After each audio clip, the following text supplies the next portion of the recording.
Welcome back to the Coach Cameron podcast, episode 560. Hope Solo, she got denied. She's not a Hall of Famer. First ballot, no, denied. I agree. We'll talk about that. Yahoo Sports disagrees with me, so I'll disagree with them. Easy to do. And we're talking about how Michigan, you got to wear masks when you play. Are you kidding me? What if someone just passes out and can't breathe? Can we do mouth to mouth? No. Do you do mouth to mouth with a mask? Yes. I don't know. That's the way it's saying, I guess. Italy's trying to get fans in the stands. Go Italy. Save the U.S. from their stupidity so we can get back to normal now. All of this on episode 560. Welcome.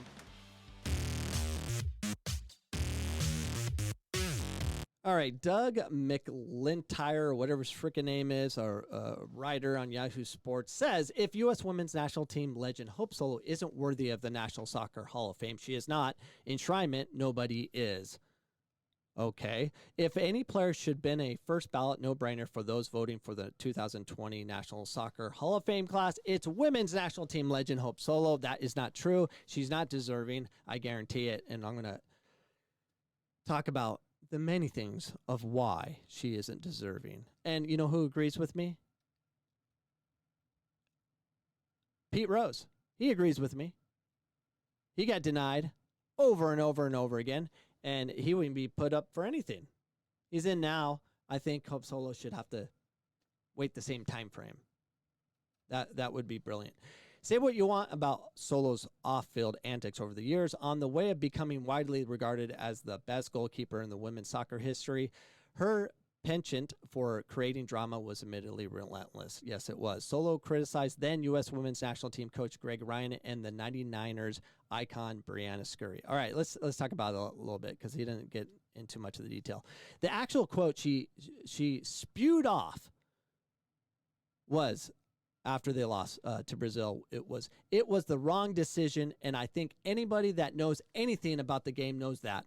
There's no doubt in my mind I would have made those saves, and the fact of the matter is it's not 2004 anymore. It's not 2004, and it's not 2007, and I think you matter or have to live in the present, and you can't live by big names. You can't live in the past. It doesn't matter what somebody did in the Olympics, gold medal game in the Olympics 3 years ago. Now is what matters, and that's what I think.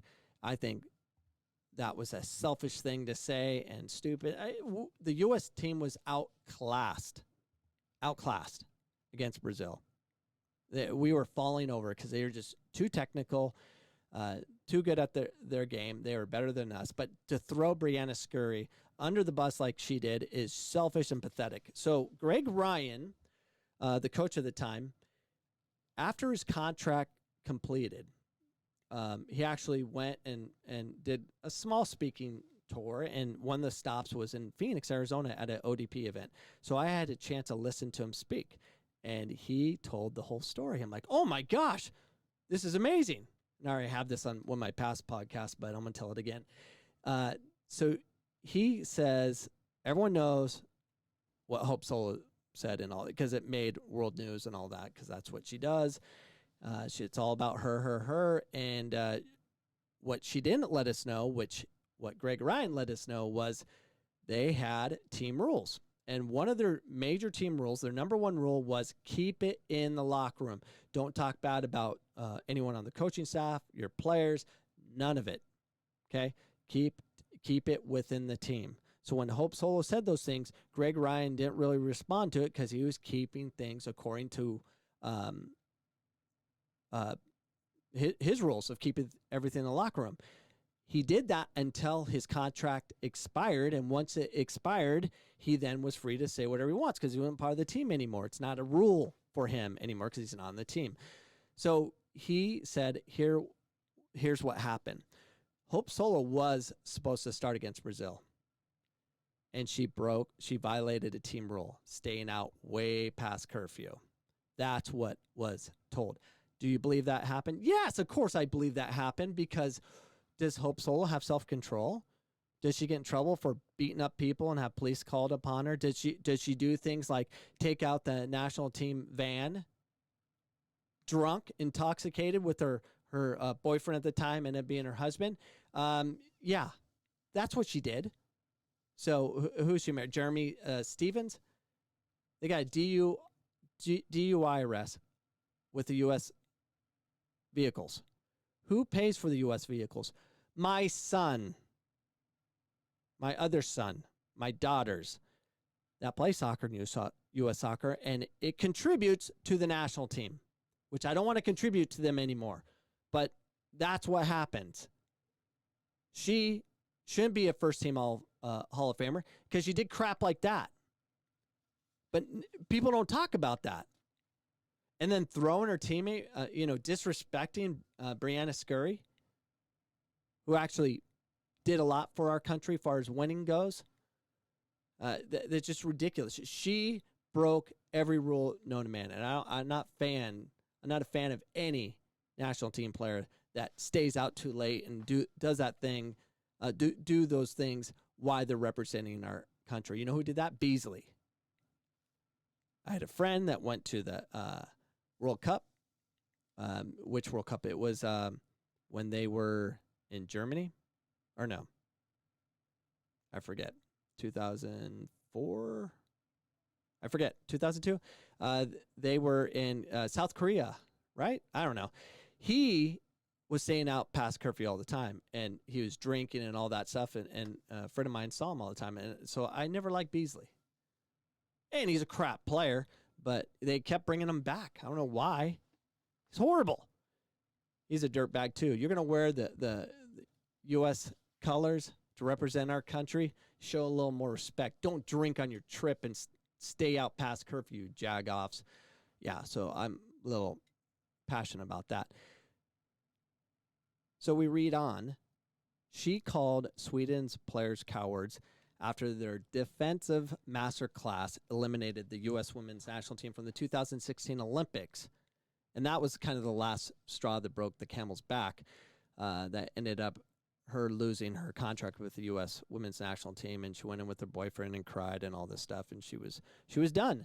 And it wasn't just that; it was all the things and all the things we don't know that she did. Quick story about her. So I went to watch Jessica McDonald play when she was playing for the Seattle Reign, and Hope Solo came out a little bit different than everybody else. So when they were kind of getting ready for the field, all the players would just come out. You could actually touch them. They were just entering the stadium, and they're going from their locker room to the stadium, and they're just right there. And then Hope Solo would always go out last. So she come out last, and she, kid you not, she had 4 officers transporting her, protecting her from the public. Apparently, she needed, because she's such a huge star, or she probably had people that she did wrong that wanted to murder her. I don't know. Why do you have four officers protecting you? It was weird. Like she was like some crazy superstar, and she is, but I didn't think she was deserving of 4 officers to get her from point A to point B. Are you kidding me? That was weird. She had officers with guns to protect her to get to the facility. From there, she's a weirdo, and she's done so many weird things since, and she continues to do weird things, like her running, trying to become the U.S. soccer president, running for that position, she really doesn't understand how she comes off or looks like. I'm not sure. She's obviously not all up there. She's always in the news for something, like when one of her dogs got murdered not too long ago, but now we find out it was because, her dogs are pretty big, but, they're in someone else's yard attacking things. You're going to get shot. Those are things. Always something. There's always something with Hope Solo, and that's why you're not deserving of the first ballot Hall of Fame. Those are my words. But don't worry, Yahoo Sports, they're going to keep you going. They're going to make you feel good. Solo was the biggest name left off the list when the NSOF announced the 2020 class. But she wasn't the only one. Just a single candidate, ex-U.S. men's captain Carlos Bocanegra, made the cut. The fourth time since 2015 that only one player met the threshold for enshrinement. That's makes sense to me. And by the way, another story, Bocanegra, I played with his brother in club soccer, U19. He was going to Grand Canyon University at the time. He's now coaching at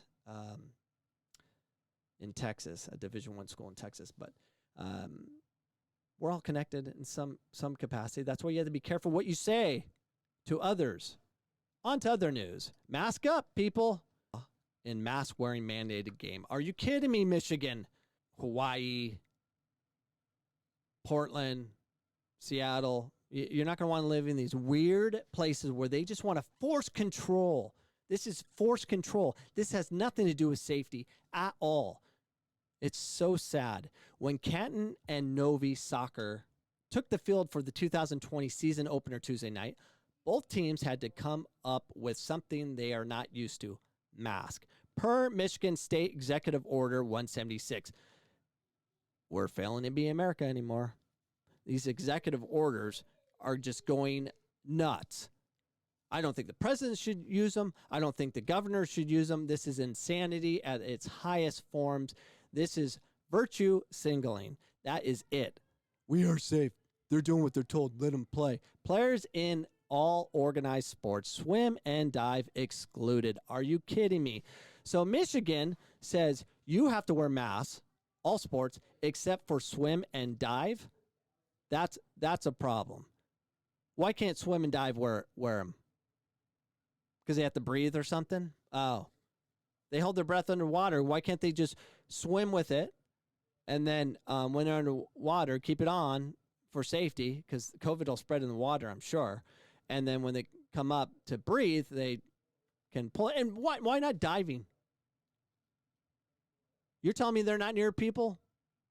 That's BS. Make them all do it. So excluding diving are mandated to wear masks during competition, something neither team had prepared for previously. You think this is something none of us want to even practice. But while it was a new experience, testing a level of endurance and forcing players and coaches to think about something other than what was happening on the field in the midst of the coronavirus pandemic. It's not a pandemic. That's a lie. Stop using that word, morons. It's not a pandemic. There's other requirements that make it a pandemic. It's a coronavirus. That's what we got. We got a flu. Soccer was played for the first time this season. Canton and Novi earned the 0-0 draw Tuesday. I'm shocked because probably too busy trying to fix their freaking mask. Tuesday in each team's first taste of Kensington Lakes Activity Association West play. Let's see what they have to say. I'm just happy they get to play. And that's where we're at. We'll just do what these crazy liberals want us to do. If they say we have to do this, we'll bow down and do it so we can play. Thank you, liberals. Thank you. I don't know what we do without you. It's all about safety. There is no safety happening here. It's actually causing more problems. And there's pictures of them not wearing their masks appropriately. They must shut them down. Shut them down, shut them down, shut them down. You frickin' liberal nut jobs. I'm just, and for the liberals out there, okay, there's liberal nut jobs, just like there's right-wing nut jobs. We have a liberal problem, forcing control like this. Oh, it's about our safety. Shut up. You're taking away freedoms. Oh, you can't be like, yes, I can be like that. We need our freedoms. Have to have freedoms. We need freedom of choice. You can choose to stay home. You do that. Let us go and keep the economy alive and keep things normal. And people die, they die, and we learn from it. And guess what? People already died. And they're still dying. Oh, but there have been 1 million. See, I don't agree with Trump. He's like, oh, I said millions of lives. No, he didn't. The same amount would have happened with restrictions or not. That's what I'm guessing. And we shouldn't have done a national whatever. Anyways, and I apologize if I made you upset. Just do what you normally do. Don't listen. I'm just happy they get to play. No, don't be happy. This is BS. We don't need a new normal. I refuse to have new normal. We want to have normal. But the Novi defense thwarted any opportunity to I don't care about any of the rest. I don't care about the game. Look at these poor guys wearing masks, kind of. Look at this picture. You know, it's around his neck, and one has over his mouth. What the freak? This is just, we have to wear these stupid things to allow them to play. And that's it. Has nothing to do with safety at all. Freak. All right, let's get out of this thing. All right. On to other news. Italy. From the Associated Press reports, Infantino urges Italy to allow fans back into soccer stadium. FIFA President Gianni Infantino met with the Italian Premier Giuseppe Conte on Wednesday to discuss bringing back fans to soccer stadium amid the coronavirus pandemic. It's not a pandemic. It's a coronavirus freak show that we all got freaked out. And we overdid it. But now that we know, stop calling it a pandemic, because it is not. Infantino said it was the first of several meetings planned with the government leaders. Obviously, soccer without fans isn't the same, shocker, Infantino said. But health is the most important thing. We have seen what happens now during this pandemic. It doesn't even say pandemic on there, and I read pandemic. I'm all messed up. This period that we're starting to live in contact with other people again. Yes, that's what's going on. Italy soccer matches have been closed to fans since the country was ordered into strict lockdown in March. After 3 months, why are you even telling us this story? We don't care. We know what happened in the past. We're living it. Stop talking to us like we're from the future. We haven't lived this, and you're telling us story time. Shut up. The new season starts in 10 days. Italy's official death toll from the virus tops 35,000, the second highest in Europe after Britain. The confirmed numbers of cases of the country stands at more than 280,000. The numbers of new daily infections has topped 1,000 for several weeks as Italy aggressively tests and traces people returning from vacation, especially hotspots like Sardinia. So, do you guys know that there's major protests all over the UK, including Italy? And you don't see it. Go to Ben Swan. Look him up. He reports it, but no one else reports. They got 50,000 people on average at their protests to open things up and stop wearing masks. But you don't see it.